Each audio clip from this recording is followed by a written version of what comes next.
우리가 꽤 오랫동안 주일 오전 예배 시간에 누가복음을 읽어왔어요. 이번 누가복음은 오늘까지 읽겠습니다. 24장 한 장이 남았는데 부활에 관한 말씀이라 그것은 부활절기에 읽을 수가 있겠습니다. 제가 꽤 오래전에 읽었던 책 중에 아직도 가야 할 길이라고 하는 책이 있는데요. 출판 연도는 대략 1950, 60년대였던 것 같은데 그 책에서 인상 깊은 내용을 접한 적이 있어요. 정신과 의사가 자기의 정신과 진료 경험을 바탕으로 쓴 책인데 그 책에서 제가 인상 깊었던 내용 성도님들과 나눈 적도 제 기억에는 있습니다. 이런 내용입니다. 나는은 그 책의 저자예요. 나는 정신과 의사로서 정신과 질병을 앓고 있는 사람을 만나면 그 원인을 분석할 수 있다. 어린 시절의 상처라든가 여러 가지 분석할 수 있겠죠. 그런데 어린 시절의 심각한 상처와 심각한 충격적인 일들을 겪었음에도 불구하고 정신적으로 매우 건강하고 탁월하게 살아가는 사람들을 만나면 어떻게 그런 경험에도 불구하고 그렇게 잘 살 수 있는지, 그렇게 건강할 수 있는지 그거는 분석을 못하겠다. 오직 은혜라고밖에 할 수가 없다. 이렇게 말을 했습니다. 그분은 이 책을 쓸 때는 그리스도인이 아니었어요. 근데 꼭 그리스도인 같잖아요. 그건 은혜로밖에 말할 수밖에 없다. 이 책을 쓴 다음에 나중에 아주 헌신적인 그리스도인이 되었습니다. 이 아직도 가야 할 길은 젊은 사람들에게는 꽤 오래된 책이지만 일독을 권할 만한 책이기도 합니다. 거의 동일한 상처를 입은 사람들 중에 어떤 사람들은 그 상처 때문에 오랫동안 힘들어합니다. 그런 걸 가리켜서 정신과에서 외상 후 스트레스 장애 이렇게 부르죠. 많이 들어보셨을 거예요. 근데 똑같은 상처를 입었지만 스트레스 장애가 나타나는 게 아니라 말하자면 외상 후 성장, 외상 후 정신건강 증진 이렇게 되는 사람들도 있어요. 그런 용어를 들어본 적은 없지만 용어도 만들어야 되지 않을까 싶기도 해요. 자, 예수님이 십자가에 달리신 것이 많은 사람들에게 상처이고 충격이었습니다. 예수님을 따르던 사람들뿐 아니라 저분이 진짜 메시아일까 하였던 기대를 품었던 사람들에게도 큰 충격이었습니다. 그런데 그 충격으로 스트레스 장애가 생기는 게 아니라 놀라운 성장을 하여가는 사람들의 모습이 있어요. 그 모습을 오늘 본문 가운데 봅니다. 성경을 보면 예수님께서 제3시에 십자가에 못 박히셨고 제6시부터 어둠이 온 땅에 임했고 제9시에 숨을 거두셨다 되어 있고 이것을 오늘날 시간으로 하면 오전 9시, 정오, 그리고 오후 3시입니다. 정오쯤부터 온 세상이 어두워졌고 예수님은 오후 3시에 숨을 거두셨어요. 그 모습 누가복음으로 우리 같이 보겠습니다. 같이 읽을까요? 때가 제6시쯤 되어 해가 빛을 잃고 온 땅에 어둠이 임하며 제9시까지 계속하며 성소의 휘장이 한가운데가 찢어지더라. 예수께서 큰 소리로 불러 이르시되 아버지 내 영혼을 아버지 손에 부탁하나이다 하고 이 말씀을 하신 후 숨지시니라.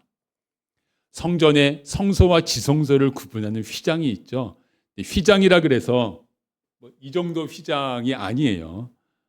천이 그렇게까지 두꺼울 수 있어요? 라고 놀랄 만큼 굉장히 두껍게 견고하게 잘 짠 휘장입니다. 그러니까 천이 쭉 찢어지는 정도가 아니에요. 그런 휘장이 찢어졌다 하는 것이고 예수님께서 하신 말씀 가상 7원 7마디 말씀에 대해 지난주에 나눴죠. 7마디 말씀 중에 누가복음은 3개를 기록했는데 맨 앞에 2 말씀과 맨 끝에 말씀을 기록했다. 맨 끝에 말씀 아버지 내 영혼을 아버지 손에 부탁하나이다. 이 말씀을 하시고 숨을 거두셨습니다. 성소와 지성소를 나누는 휘장이 찢어졌다. 그 의미를 우리가 알죠. 구약시대에는 대제사장이 지성소에 1년에 한 번밖에 못 들어갔지만 이제 예수님의 십자가 은혜로 인해서 모든 사람이 지성소 하나님 앞에 직접 나갈 수 있다는 뜻이고 아버지 내 영혼을 아버지 손에 부탁하나이다. 이 말씀은 절대적인 신뢰. 여러분 절대적으로 신뢰하는 사람이 있으세요? 하나님을 향한 절대적인 신뢰를 표현하는 말씀이죠. 오늘은 그 부분은 지나가겠습니다. 자, 예수님께서 숨을 거두셨을 때 사람들이 이렇게 반응을 합니다. 사람들의 반응, 우리 본문을 화면 보시면서 함께 읽겠습니다. 백부장이 그 된 일을 보고 하나님께 영광을 돌려 이르되 이 사람은 정녕 의인이었도다 하고 이를 구경하러 모인 무리도 그 된 일을 보고 다 가슴을 치며 돌아가고 예수를 아는 자들과 갈릴리로부터 따라온 여자들도 다 멀리 서서 이 일을 보니라. 백부장, 로마 군대의 장교잖아요. 그가 하나님께 영광을 돌렸고 이 사람은 의인이라 그랬지만 이것이 예수님을 향한 믿음은 아닐 거예요. 이 사람은 의인이었다. 야, 이 사람 죄가 없는데 죄 없는 사람 진짜 이렇게 죽여도 돼? 뭐 이 정도 의미를 담았겠죠. 하지만 이방인 군대 장교가 이 정도의 고백을 했다는 건 참 귀한 일이다. 이렇게 생각이 돼요. 그 다음 가슴을 치며 돌아간 사람들이 있었어요. 우리 최근에 읽었던 23장의 앞쪽에서는 사람들이 가슴을 치지 않죠. 예수님 십자가에 달리신 걸 보면서 대부분의 사람들이 어떻게 했습니까? 조롱했습니다. 십자가에서 내려와 보라, 내려와 보라. 왜 못 내려오냐? 조롱을 했습니다. 그러니까 오늘 본문과 합하면 어떤 사람들은 조롱했고 어떤 사람들은 가슴을 치며 안타까워했다. 이렇게 볼 수 있는데 여러분 이 도주동네 사람들이 달라 보이세요? 예수님을 조롱한 사람들과 가슴을 치며 안타까워한 사람들. 저에게는 개인적으로 묵상하는 가운데 이 두 부류의 사람이 거의 같아 보여요. 왜 같으냐? 첫째, 그들에게 십자가는 남의 일이었다는 점에서 같습니다. 둘째, 그들은 예수님을 위해서 아무것도 하지 않았다는 점에서 같습니다. 많이 달라 보이지만 같아요. 가슴을 치며 안타까워했다. 2, 3일만 지나면 그 안타까움은 없어지는 거예요. 비웃었던 사람들과 가슴 친 사람들 별 차이가 없습니다. 그 사람들 중에는 예수님 치유 현장에 있었던 사람들도 있을 수 있겠죠. 예수님 예루살렘 입성하실 때 환호했죠. 성전 마당에서 예수님께서 일주일 내내라 그래도 뭐 7일은 아니지만 어쨌든 가르치시는 말씀도 들었죠. 하지만 그들과 예수님은 별개였습니다. 그것으로 끝입니다. 만약에 우리가 나는 그 사람 죽는 거 보고 가슴 치며 울었어. 이거 가지고 뭔가 했다고 생각한다면 이건 자기 기만입니다. 아무것도 안 한 거예요. 가슴 치며 운 다음에 2, 3일만 있으면 잊어버릴 건데요. 뭐.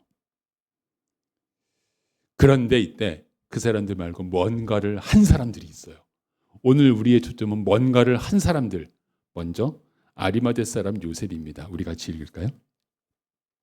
공회의원으로 선하고 의로운 요셉이라 하는 사람이 있으니 그들의 결의와 행사에 찬성하지 아니한 자라. 그는 유대인의 동네 아리마대 사람이요 하나님의 나라를 기다리는 자라.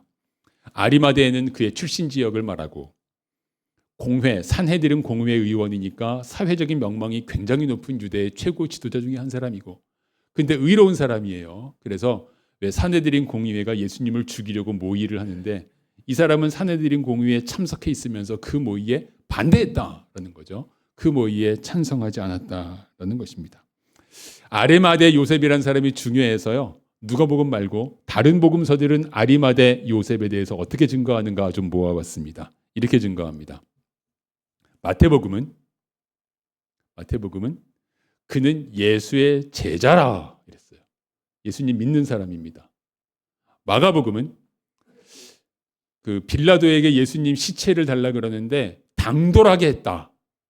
특별히 당돌히라고 하는 말을 붙였습니다.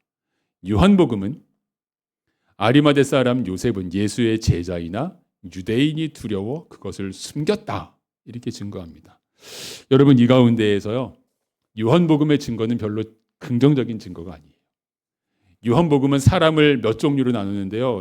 보면 예수님 안 믿는 사람들, 예수님을 믿지만 안 나타내는 사람들, 예수님을 믿고 나타내고 전심으로 믿는 사람들 이렇게 나누는데 예수님을 믿지만 나타내지 않는 사람들에 대해서 요한복음은 좋게 보지 않아요. 요한복음이 그 사람들에 대해서 내리는 결론, 화면에는 안 비추어 드리는데 요한복음 12장에 보면 이런 말씀이 있습니다. 그들은 믿지만 나타내지 않는 사람들, 그들은 사람의 영광을 하나님의 영광보다 더 사랑하였더라. 예수님을 믿긴 했는데 사람의 영광을 하나님의 영광보다 더 사랑했기 때문에 안 나타내는 거예요.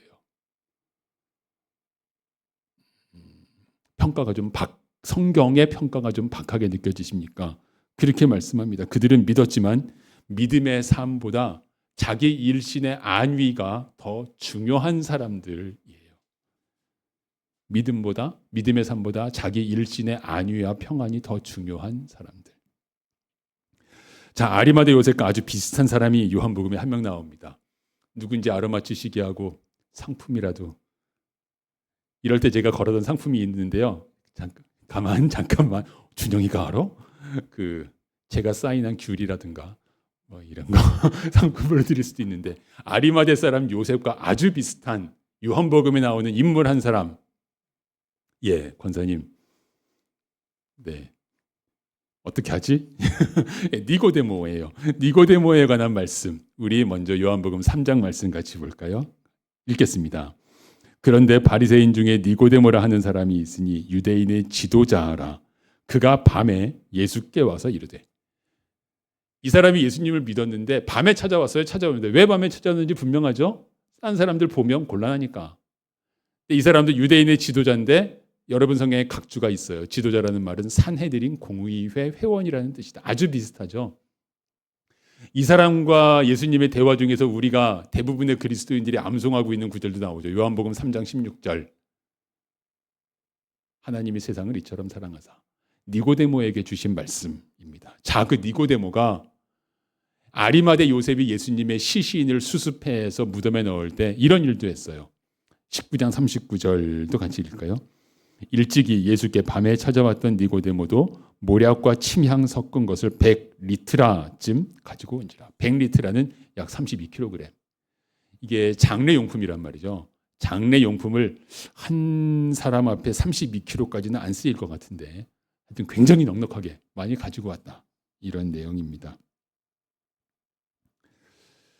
이거에 대해서 어떻게 생각하세요? 여러분, 니고데모가 한 일은요, 일단 침향과 모략 섞은 걸 가져오는 건 사람들 눈에 띄는 건 아니죠. 그러니까 이것도 사실 귀한 일이에요. 예수님이 이미 죽으셨고 끝났는데 꽤 비싸단 말이죠. 근데 이것을 예수님 장례에 쓰라고 가지고 왔어요. 귀하긴 하지만 그렇게 드러나진 않아요. 근데 아리마대 요셉은 자기가 한 일이 드러납니다. 아까 당돌이 그랬잖아요. 당돌이라는 말은 용감하게라는 말인데 왜 용감하냐?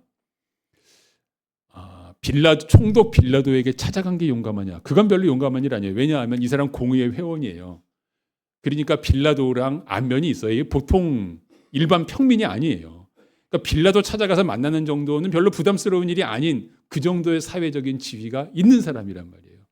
그러면 그가 빌라도에게 가서 예수님 시체를 달라 그러는 게 왜 용감한 일이냐? 요한복음에 따르면 그때 유대교 지도자들은 이렇게 결의했죠. 예수 믿는 자는 출교한다. 출교는 사회적 죽음입니다. 그걸 알면서 예수님 시체를 자기가 빌라도에게 가서 받아다가 이렇게 했다는 걸 알면 자기는 산헤드린 공의회 회원들하고 등지는 거예요. 사회생활 엄청 어려워질 것이고 사회적인 명망이 많이 떨어질 수 있습니다. 그것을 다 감수했다라는 것이 당돌희 속에 들어있는 거예요. 그걸 다 감수하고 빌라도에게 그가 찾아갔습니다. 자, 그 아리마대 요셉, 아리마대 출신 요셉, 아리마대에 사는 요셉의 모습을 누가복음으로 좀 더 보겠습니다. 같이 읽습니다. 그가 빌라도에게 가서 예수의 시체를 달라 하여 이를 내려 세마포로 싸고 아직 사람을 장사한 일이 없는 바위에 판 무덤에 넣어두니 이날은 준비일이요 안식일이 거의 되었더라. 좀 이상한 거. 장례식도 안 치르고 무덤에 넣어? 혹시 이런 생각할 수 있지 않을까요? 이날 시간이 급했어요. 왜 시간이 급했냐? 예수님이 숨을 거두신 게 몇 시라고요? 오후 3시. 그리고 이날이 무슨 요일이죠? 이날이 금요일. 그리고 유대인의 안식일은 토요일이죠. 유대인의 하루 시작은 저녁 때 시작해요. 그러니까 안식일이 언제 시작하냐 하면 토요일 아침에 안식일이 시작하는 게 아니라 금요일 저녁 6시부터 안식일이에요. 그리고 안식일이 되면 시신수습 못합니다. 안식일에 하면 안 되는 일이에요. 그러니까 예수님 숨을 거두신 시간부터 시신을 수습할 수 있는 시간까지 3시간밖에 없어요. 이 3시간 동안 빌라도한테도 갔다 와야지, 뭐 준비해야지, 이게 바빠요. 이 사람이 이거를 한 거예요. 그리고 또 하나, 유대인들은 안식일에 시체가 나무에 달려 있는 거를 보고 싶지 않아요. 그래서 어떻게 했느냐?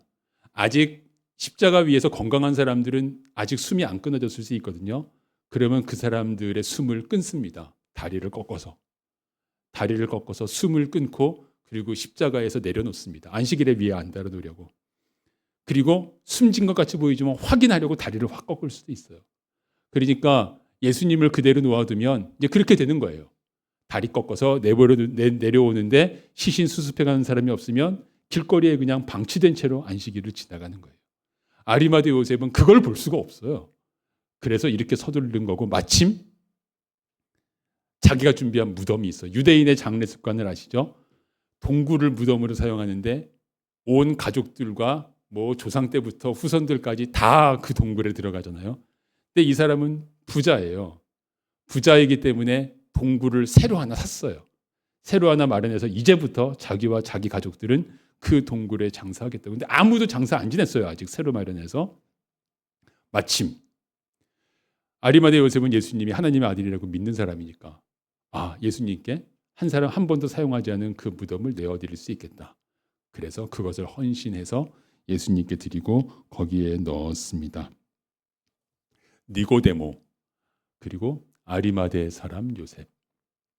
요한복음이 평가하는 대로 그들은 사람의 영광을 하나님의 영광보다 더 사랑하는 사람이었어요. 예수님 믿긴 믿는데 내 육신의 안위와 예수님을 위한 일과 딱 이게 상충하면 내 육신의 안위를 위한 일을 하지 예수님을 위해서 하지 않는 사람이었단 말이에요. 그런데 그 니고데모와 아리마대 요셉이 이 십자가 앞에서 변화한 거예요. 당돌하게 빌라도에게 가서 시체를 내달라 그러고, 자기가 가족 대대로 쓰려고 준비한 그 무덤에 예수님을 넣어드리고, 이러한 헌신을 하는 그런 진심을 볼 수 있습니다. 저희 아리마대 요셉에 대해서 이번 주간 좀 더 묵상해 봤어요. 많은 내용이 없지만 묵상 가능합니다. 그가 하는 일을 보면은요, 요란하거나 비장하지 않아요. 사실 이거 비장해 보일 수도 있는데 이 결심도 해야 되고, 요란하거나 비장해 보이지 않아요. 이게 첫째고, 둘째, 그는 누구하고도 의논하지 않았어요. 제자들 찾아가서 제자들에게 뭐 묻거나 의논하지 않았어요. 자기 소신껏 했습니다. 셋째, 신속하게 했습니다. 사람은 하고 싶으면 신속하게 합니다. 하기 싫은데 해야 되면 시간 끌다가 하고 싶었는데 못했네, 이렇게 되면서 사실은 속으로 하고 싶지 않은 이런 경우 여러분 살다가 보기도 하잖아요. 그는 이렇게 했습니다. 요란하지 않고 비장했다는 것에 대해서요, 저는 제 인생 돌아보면 해야지 이렇게 굳게 결심하고 작심삼일된 적 많아요. 여러분도 좀 있으시죠? 작심삼일되는 대표적인 거 하나, 올해 1년 동안 성경 통독해야지. 그래서 여러분 많은 성경이 창세기만 새까맣잖아요. 이렇게 읽다가 창세기 읽다가 그만두니까. 왜 그렇게 되느냐? 이게 우리 뇌의 구조 때문에 그래요. 제가 전에 여러분들에게 가끔 심리학책을 뭐 그냥 알려드리는데, 이것도 역시 읽은 지 좀 오래됐는데 이런 제목의 책이 있습니다. 나는 결심하지만 뇌는 비웃는다. 나의 뇌가 내 결심을 비웃어요. 왜냐하면 뇌는 하던 대로 하는 걸 좋아해요. 그래서 결심한다는 거는 뭔가 부담스러운 걸 한다는 거거든요. 나 이제 새벽 기도에 참여해야지. 부담스러워. 성경을 매일 읽어야지. 부담스러워. 그래서 뇌는 하던 대로 하도록 나를 끌고 가요. 너 그런 사람 아니잖아. 왜 갑자기 성경을 매일 읽는다 그래? 하지 마. 그래서 나는 결심하지만 내 뇌가 나를 비웃어요. 부담스러운 일이니까. 그러면 결심은 소용없단 말이냐? 많은 경우에 그래서 결심이 소용이 없어요. 결심이 소용이 있어지려면 뭐 그 책의 결론은 일단 행동이 마음을 바꾼다, 이런 것이 있고, 또 한 가지는 좀 전에 나눈 것처럼 결심하는 많은 것들이 부담스러운 일들을 결심하는 거잖아요. 부담이 아니라 진짜 간절하게 하고 싶으면 결심할 것도 없죠. 결심을 하면 나 이제부터 해야 돼. 내일 새벽에 뭐 새벽 기도에 가야 되니까 시계 맞춰놓고 막 온갖 하고 갈아입을 옷도 미리 놓고 막 이렇게 조금은 요란스럽게 할 수 있지만, 정말 하고 싶어서 하면 담담하게 합니다. 그냥 하는 거지. 그냥 하는 거예요. 요란하지 않아. 그냥 하는 거지. 그리고 그게 훨씬 힘이 있고 훨씬 오래 가요. 요란하게 결심한 건 별로 못 가고 담담하게 그냥 하는 게 쭉 가요. 아리마대 요셉의 모습을 보면서 그걸 보는 거예요. 큰일 하는 것 같지 않아요. 담담해요. 너무 당연하게 나에게 맡겨진 일을 하는 것처럼. 대단한 일인데 사실은. 너무 당연하게 나에게 맡겨진 일을 하는 것처럼 그렇게 차분하게 담담하게 하고 있습니다. 비장한 결심하지 않았어요. 예수님이 죽으셨다. 어떡하지? 장례는 치러야 할 텐데 장례 치를 사람은 있을까? 십자가 달리시는 것도 갑자기 결정된 일인데 어떻게 장례 치를 사람이 있겠어? 가만히 있자. 나는 빌라도한테 가서 시체 달라 그럴 수 있지. 빌라도랑 안면이 있으니까. 나 마침 무덤 사놓은 것도 있지. 이건 내가 해야 될 일이네. 이건 내가 해야 될 일이네. 누구에게 알리지도 않고 의논하지도 않고 담담하게 차분하게 그리고 의연하게 찾아가는 그런 아리마대 요셉을 보게 됩니다. 당연히 자기가 맡은 일인 것처럼, 당연히 자기가 해야 되는 일인 것처럼. 그는 예수님의 부활은 생각하지 못했어요, 아직. 하지만 하나님을 믿는 유대인으로서 또 예수님을 믿게 된 사람으로서 자기 마음에 주신 하나님의 뜻을 따라서 담담하게 행동했다. 아까 나눈 것처럼 사내들인 공의회 의원들 전체랑 등 돌릴 수도 있잖아요.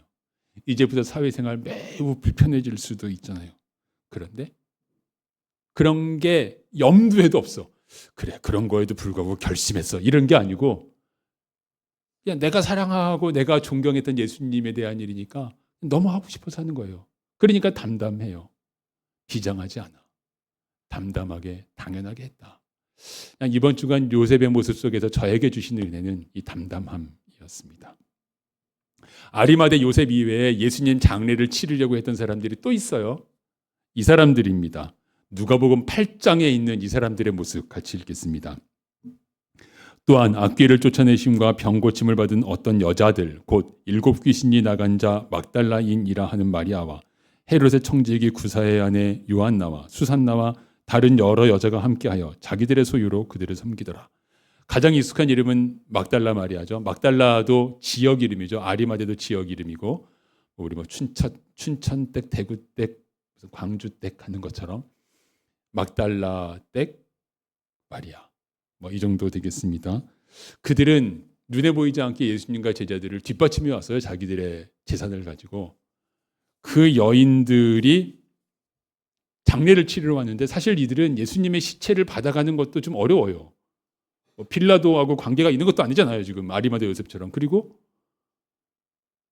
하여튼 준비가 안 됐어요. 근데 어쨌든 와서 보니까 아리마대 요셉이 예수님의 몸을 가져가고 있네요. 그래서 이 여인들은 이렇게 했습니다. 읽겠습니다. 갈릴리에서 예수와 함께 온 여자들이 뒤를 따라 그 무덤과 그의 시체를 어떻게 두었는지를 보고 돌아가 향품과 향유를 준비하더라. 계명을 따라 안식일에 쉬더라. 자, 안식일은 쉬어야죠. 그래서 이 여인들은 우리가 아는 것처럼 안식일 지난 바로 다음날 새벽같이 찾아가잖아요. 안식 후 첫날 새벽에 찾아가는 그러한 여인들이 됩니다. 장례치를 준비, 향품과 향유는 장례용품이죠. 장례용품들을 준비했습니다. 그 여인들 마음을 한번 짚어볼까요? 사랑하는 예수님, 내 병을 고쳐주신 예수님, 악귀를 쫓아내주신 예수님, 내 인생을 바꾸어 주신 예수님, 그 예수님이 죽임당하셨어요. 메시아 분명한데 메시아로서의 사역을 완성하기도 전에 죽임당하셨어요. 부활은 생각 못하니까 일단 어떻게 하지? 이럴 때 많은 경우가 절망하거나 낙심해서 주저앉습니다. 저희 경우에는 인생에 개인적으로 비슷한 절망의 순간에 잘 일어나지 못했던 경우들도 있는데 이 여인들은 예수님 돌아가셨어. 그리고 주저앉아 있지 않았습니다. 우리가 할 일이 있지. 예수님 장례를 치러야 되잖아. 담담하게 의연하게 하고 있는 모습이 있습니다. 이 여인들도 누구랑 의논하지 않았어요. 그 제자들과 의논하지 않았어요. 제자들은 이때 의논할 만한 상태도 아니에요. 다 도망가 버렸잖아요. 제자들과 의논하지도 않고 그냥 의연하게 우리가 지금까지 해온 대로 우리들은 그렇게 해야지 하고 행동하는 여인들의 모습이 있습니다. 예수님의 마지막 모습 오늘 꽤 긴 본문이었고 굉장히 풍성한 내용이 있어요. 근데 이번 주간 이 본문 중에서 누가복음을 꽤 길게 읽었던 오늘 중에 일단은 마지막 시간으로 읽으면서 저에게 주시는 애는 이 담담함과 의연함이었어요. 비장한 결심으로 하는 큰일이 아니고 당연히 내가 하는 거지. 아무도 안 하지만 그건 당연히 내가 하는 거야. 그 담담함과 의연함이었습니다. 사람이었습니다. 여러분, 세상이 변해갑니다. 성도들의 모습도 변해갑니다. 하나님 보시기에 아름다운 쪽으로가 아니라 반대쪽으로. 예배자, 진실한 예배자가 적어졌습니다. 봉사자가 적어졌고요. 다 바빠졌습니다. 찬양하는 자리가 비었고, 우리 주일마다 일부 예배, 2부 예배 사이에 찬양하던 시간, 주일 오후에 찬양하던 시간 비었습니다. 기도 모임, 기도하는 사람들이 줄었습니다. 낙심하고 힘이 빠져하는 성도들이 적지 않게 보입니다. 나는 어떻게 할까? 이 시대에 다들 그런데. 다들 그런 건 나랑 상관이 없어. 담담하게, 의연하게. 아무도 하는 일이 없어? 근데 내 눈에 보였어? 그러면 그냥 내가 담담하게 결심하고 내가 해야지가 아니라 그냥 의연하게 그걸 하는 거예요. 그런 사람들을 하나님께서 귀하게 보셨다. 이것이 오늘 본문에 나와 있는 아리마대 요셉과 여인들의 모습입니다. 그래서 오늘을 이렇게 정리해 봤어요. 담담하게, 의연하게. 이 일 당연히 내가 합니다. 이 사람 당연히 내가 챙깁니다. 왜냐하면 주께서 다른 사람들에게는 그 마음 안 주셨는데 나에게 보여주셨고요. 나에게 맡겨주셨으니까요. 그리고 비밀이 한 가지 있는데 이게 내 복이에요. 이게 내 복이에요. 아무도 안 하려고 하는 이 일을 그냥 담담하게 의연하게 하는 이게 내 복이에요. 우리를 낙심시키기 쉬운 일들이 있어요.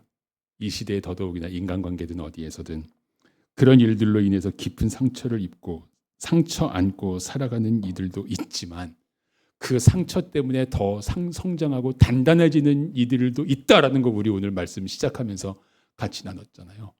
외상 후 스트레스 장애가 당연하지 않아요. 외상 후 성장도 있어요. 어떤 사람은 외상 후 스트레스 장애로 들어가지만 어떤 사람은 외상 후 성장으로 가요. 왜? 은혜 때문에. 내 힘으로 그럴 수 있는 건 아니고 하나님께서 은혜를 부어주셔서 우와, 나에게는 외상 후 스트레스로 가지 않고 우와, 외상 후 성장으로 갈 수 있는 은혜를 부어주셨어요. 그러니까 이 일은 내가 할 일이야. 당연히 내가 해야 될 일이지 하고 행해 나가는 그런 한 사람, 아리마대 요셉 같은 한 사람, 그 사람이 이 시대에도 있고 내가 그 사람일 수 있을까 하고 돌아봅니다. 결코 빼앗길 수 없는 나의 복, 우리의 복을 누릴 수 있기를 소망합니다. 기도하겠습니다. 하나님 아버지, 떠들썩한 세상, 광고도 많이 하는 세상에서 그거 내가 할 일이에요. 담담하게, 의연하게. 사실 큰 일이었는데 그것을 감당했던 사람들의 모습을 보면서 주님, 나의 마음에도 이 축복된 길로 나가는 은혜가 있기를 구합니다. 주님, 성령으로 임하시옵소서. 예수 그리스도의 이름으로 기도드립니다. 아멘.